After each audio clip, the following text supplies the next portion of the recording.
नमस्कार, मेरा नाम अनुराग है।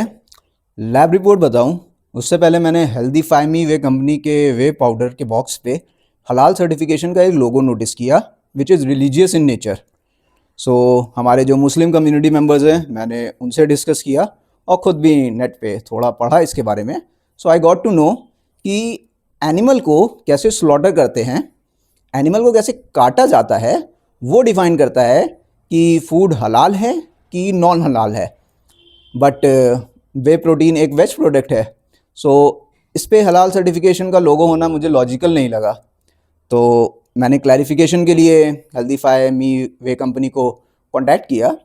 उनके पहले रिप्रेजेंटेटिव का जो रिप्लाई आया, मैं वर्ड टू वर्ड पढ़ देता हूँ। उन्होंने कहा कि please note that way protein is a milk by product during its production rennet may be used which can sometimes be sourced from non-halal animal origins such as pork or non-zabia beef or may include other restricted additives.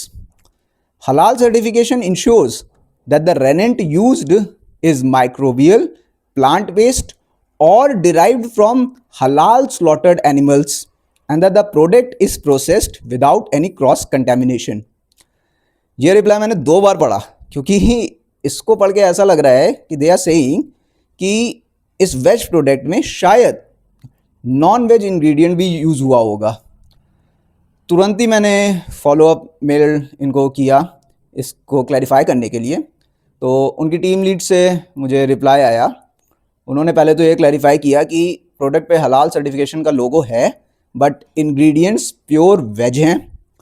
दूसरा clarification उन्होंने दिया कि product हलाल certified नहीं है, जो इनकी manufacturing facility है उसको हलाल सर्टिफिकेशन मिला हुआ है।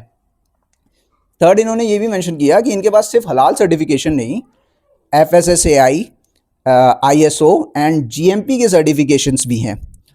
तो मैंने फिर एक क्वेश्चन रेज किया कि अगर हेल्दीफाई मी वे के पास FSSAI जो गवर्नमेंट ऑफ इंडिया की बॉडी है, ISO एंड GMP जो इंटरनेशनल साइंस बेस्ड फ्रेमवर्क्स हैं वो अवेलेबल है, तो इनको एक रिलीजियस सर्टिफिकेशन जो हलाल सर्टिफिकेशन है ये वो ऑर्गेनाइजेशन इशू करती हैं जो इस्लामिक डाइटरी लॉ को फॉलो करती हैं। तो क्यों इन्होंने एक रिलीजियस सर्टिफिकेशन को ऑप्ट किया जब इनके पास पहले से साइंस बेस्ड सर्टिफिकेशन अवेलेबल है? इसका मुझे कोई भी रिप्लाई नहीं मिला, बट उन्होंने 4 पॉइंट्स मेंशन करे कि उन्होंने क्यों हलाल सर्टिफिकेशन को ऑप्ट किया है। और 4 पॉइंट्स थे वो: clean ingredient sourcing, no prohibited derivatives, audited manufacturing standards and export readiness for global markets.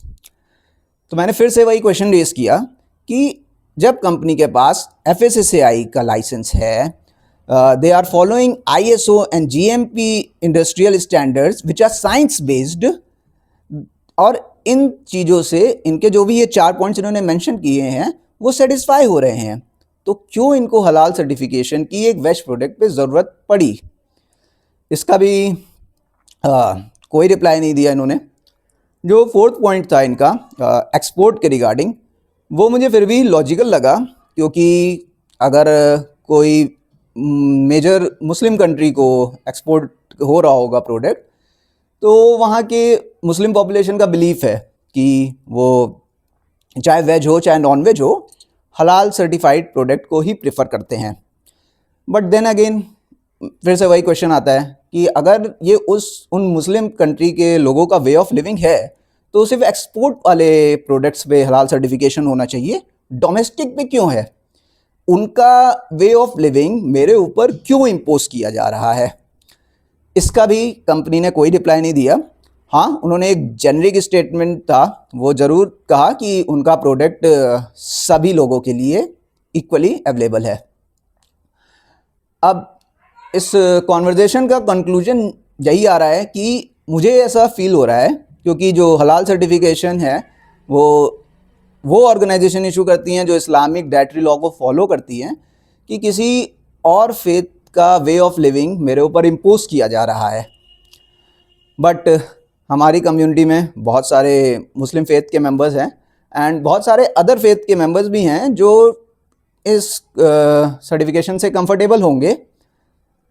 सो अगर मुझे कोई भी इस पे डील मिलेगी, I will post on the channel.